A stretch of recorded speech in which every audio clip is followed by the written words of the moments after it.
Isang eroplano ng Cebu Pacific na may flight papunta sa bansang Japan, bumalik sa NAIA matapos itong makaranas ng technical issue habang nasa himpapawid noong April 27, 2025. Ligtas naman ang lahat ng mga pasahero at crew nito. Isang flight po ng Cebu Pacific na papuntang Japan bumalik ng NAIA matapos makaranas ng technical issue ang eroplano. Report mula kay paring Sam Nielsen. Sam, pasok. Isang international flight nga ng Cebu Pacific patungong Japan ang bumalik sa paliparan ng Ninoy Aquino International Airport o NAIA matapos makaranas ng technical issue ngayong hapon. Sa abiso ng nasabing airline company sa kanilang official FB page, partikular na apektado ay ang Cebu Pacific Flight 5J5038 na biyaheng Manila patungong Nagoya. Ligtas naman nakabalik ang eroplano sa NAIA maging ang mga pasahero nito kaninang alas 3:36 ng hapon. Sinabi ng naturang airline company na agad nilang pinahalagahan ang kaligtasan ng kanilang mga pasahero at crew. Naasikaso naman anya ng ground staff ang lahat ng mga pasahero na makalapag na. At sa ngayon ay nag-aantay na lamang ng panibagong flight o pagsasaayos ng alternatibong flight schedule para sa mga ito. Humingi na rin ng pangunawa ang nasabing airline company sa maaari namang abalang dinulot ng insidente nito sa mga pasahero.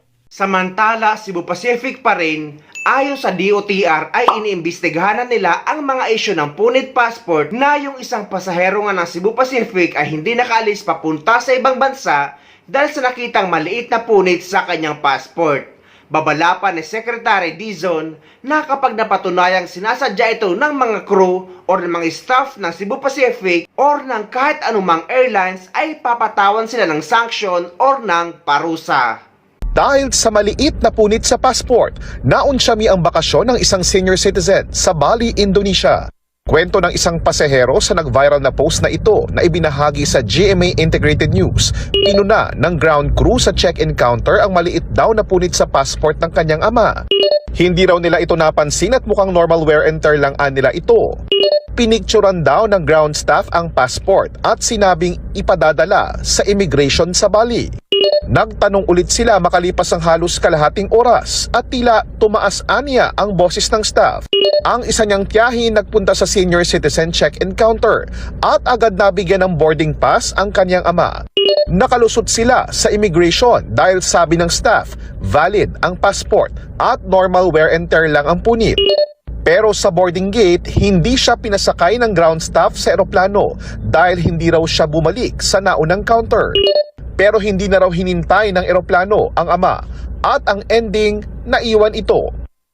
Ayon kay Transportation Secretary Vince Dizon, iniimbestigahan na ang insidente at batay raw sa kwento ng Cebu Pacific. Sinabi mismo ng Denpasar ng Bali Airport, hindi namin tatanggapin yan, kaya wag nyo nang pasakayin. Yun ang sinasabi ng Cebu Pacific. But of course, we have to verify that with Denpasar Airport, if that is in fact true. Sa pahayag ng Cebu Pacific, naiintindihan daw nilang nakakabahala ang kanilang pinagdaanan. Sinubukan nilang makipag-ugnayan sa mga pasahero pero wala pa raw silang nakukuhang sagot. Nila kahit minor tear o unauthorized markings daw ay maituturing na damage passport ng foreign immigration authorities. Iniimbestigahan din daw ng DOTR ang iba pang post tungkol sa mga umano'y hindi raw pinayagang makalipad dahil sa sirari ng passport. Do airlines have the authority to check travel documents like passports? They do, JP.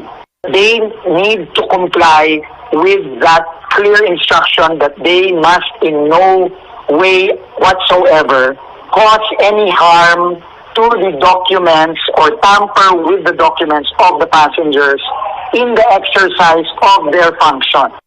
Ipinatawag na raw ng DOTR ang Cebu Pacific at iba pang airlines. Nais din nilang matiyak na hindi sinadya ang pagpunit o pagsira sa mga passports na inireklamo sa social media.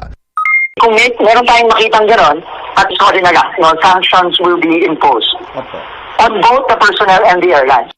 Base sa Philippine Passport Act, maituturing na damage ang pasaporte kung may pagbabago sa pisikal na anyo na maaaring sanhi ng wear and tear o pagkaluma, negligence o pagpapabaya at iba pang dahilan. Paalala ng mga otoridad kung may sira ang passport agad itong papalitan sa DFA bago mag-schedule ng biyahe.